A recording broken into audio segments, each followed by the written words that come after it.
Hello नमस्कार, welcome to Inculcate Learning. Guidance और counselling में हमने काफ़ी सारे टॉपिक्स जो हैं वो कवर कर लिए हैं। एक बार देख लेते हैं कि जो हमने 3 टाइप्स देखे थे उनमें से ये जो 2 मेन टाइप हैं, डायरेक्टिव और नॉन डायरेक्टिव काउंसलिंग, इनमें डिफरेंस क्या है वो हमें पता होना चाहिए कि मेजर डिफरेंस क्या है या किन पॉइंट्स के बेसिस पे हम बोल रहे हैं कि ये जो है डायरेक्टिव काउंसलिंग होगी और ये नॉन डायरेक्टिव काउंसलिंग होगी। सो आज इसको डिटेल में डिस्कस करेंगे। दिस इज प्रेजेंटेड बाय मी रवीना। अगर आपको वीडियोज इन्फॉर्मेटिव लग रही हैं सो लाइक शेयर और सब्सक्राइब जो आप इनकलकेट लर्निंग को कर सकते हैं। तो चलिए शुरू करते हैं। देखिए, डायरेक्टिव काउंसलिंग मैंने आपको बताया था कि डायरेक्ट डायरेक्ट जाके जैसे हम डॉक्टर के पास जाते हैं, प्रिस्क्रिप्शन वो हमें दे देते हैं, हम वैसी ही दवाइयां ले लेते हैं। ऐसा ही कुछ है यहाँ पे कि आप डायरेक्ट डायरेक्ट जाके काउंसलर से अपनी प्रॉब्लम शेयर करते हैं और वो सोल्यूशन दे देते हैं।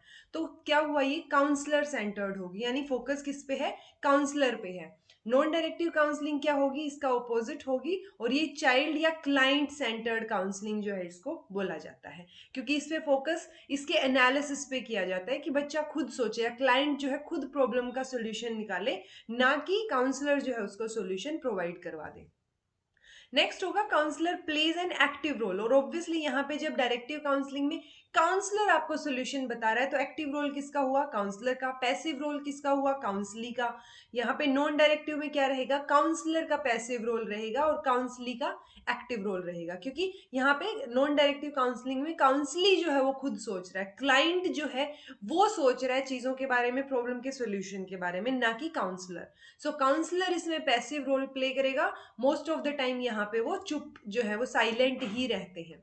अगर हम नेक्स्ट देखें तो डायरेक्टिव काउंसलिंग जो है वो इंटेलेक्चुअल एस्पेक्ट पे बेस्ड है, ना कि इमोशनल पे, कि वो आपको सॉल्यूशन दे रहे हैं, लेकिन आप किन इमोशंस के थ्रू गुजर रहे हैं, क्या चीजें हो रही हैं आपके साथ, उसको कैसे सॉर्ट आउट किया जाना चाहिए, तो वो चीजें यहाँ नहीं देखी जा रही ज्यादा।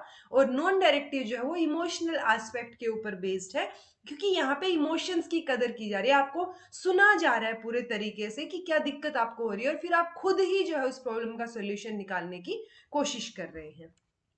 नेक्स्ट है डायरेक्टिव काउंसलिंग जो है वो लेस टाइम कंज्यूमिंग है, क्योंकि आप जा रहे हैं, आप प्रॉब्लम बता रहे हैं काउंसलर को और वो आपको सॉल्यूशन बता रहे हैं, तो टाइम कंज्यूम यहाँ पे बहुत कम हुआ। लेकिन नॉन डायरेक्टिव काउंसलिंग में आप जा रहे हैं और अच्छे से बैठ के डिस्कस कर रहे हैं चीजों को, आप अपनी प्रॉब्लम शेयर कर रहे हैं खुद ही, वो आपको थोड़ा सा डायरेक्ट कर रहा है काउंसलर और आप खुद ही जो है प्रॉब्लम का सोल्यूशन निकालने की कोशिश कर रहे हैं, तो ये मोर टाइम कंज्यूमिंग है। इसीलिए डायरेक्टिव काउंसलिंग जो है वो स्कूल्स में यूज की जा सकती है, लेकिन नॉन डायरेक्टिव काउंसलिंग बहुत ज्यादा टाइम कंज्यूमिंग हो जाएगी, तो हम उसको स्कूल्स में जो है वो ज्यादा यूज नहीं कर पाते। नेक्स्ट है directive counselling help is offered from counsellor in taking decision. तो जो डिसीजन लिया जा रहा है, सॉल्यूशन आपको दिया जा रहा है, वो क्या है? काउंसलर दे रहा है। तो ऑफर कौन हेल्प ऑफर कर रहा है डिसीजन लेने में? काउंसलर, यानी काउंसलर आपको सॉल्यूशन दे रहा है। नॉन डायरेक्टिव में इंडिविजुअल जो है वो खुद अपने डिसीजन लेता है। ठीक है, ये बात हमने कई बार डिस्कस कर ली कि इंडिविजुअल जो है वो खुद अपनी प्रॉब्लम के सॉल्यूशन को निकालने की कोशिश करता है। नेक्स्ट है सॉल्व द प्रॉब्लम इमीडिएटली, यानी कि जब डायरेक्टिव काउंसलिंग में ऑब्वियसली ऐसे इमीडिएटली सॉल्यूशन मिल रहा है ना आपको, क्योंकि काउंसलर आपको सॉल्यूशन दे रहा है अपने एक्सपीरियंस के बेस पे, इसीलिए इसको प्रिस्क्रिप्टिव काउंसलिंग भी बोला जाता है। जो हमने पहले जब डिटेल में इसको किया था डिस्कस, उस टाइम पे इसको बताया था कि जैसे प्रिस्क्रिप्शन देते हैं ना, सॉल्यूशन दे रहे हैं वो वैसे ही, इसीलिए इसको प्रिस्क्रिप्टिव काउंसलिंग भी आप बोल सकते हैं। लेकिन नॉन डायरेक्टिव काउंसलिंग क्या होगी? Majorly deals with self analysis. तो ये क्या है? सेल्फ एनालिसिस से ज्यादा डील करती है और इसमें खुद प्रॉब्लम का सॉल्यूशन निकालने की कोशिश क्लाइंट करता है। ठीक है जी। तो ऑब्वियसली ये इकोनॉमिकल होगी, टाइम बेस्ड भी और वैसे भी, यानी फाइनेंसेस वाइज भी डायरेक्टिव काउंसलिंग इकोनॉमिकल होगी कि जल्दी से काम हो रहा है। लेकिन नॉन डायरेक्टिव काउंसलिंग क्या है? टाइम कंज्यूमिंग रहेगी, और अगर बार बार आप सेशंस पे जा रहे हैं तो टाइम के साथ साथ आपका पैसा भी लग रहा है हर सेशन का। ठीक है, तो नॉन डायरेक्टिव काउंसलिंग जो है वो कंपैरेटिवली महंगी पड़ेगी हमें। फिर है यूजेस साइकोलॉजिकल असेसमेंट डाटा।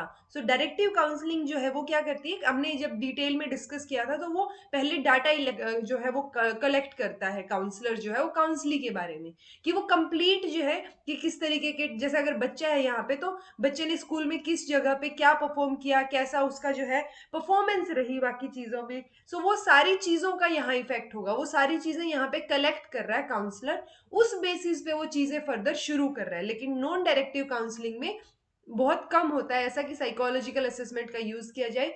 यहाँ पे डायरेक्ट इंटरव्यू से ही चीज़ें शुरू होती हैं कि आप जा रहे हैं और अपनी प्रॉब्लम को उनके साथ शेयर कर रहे हैं।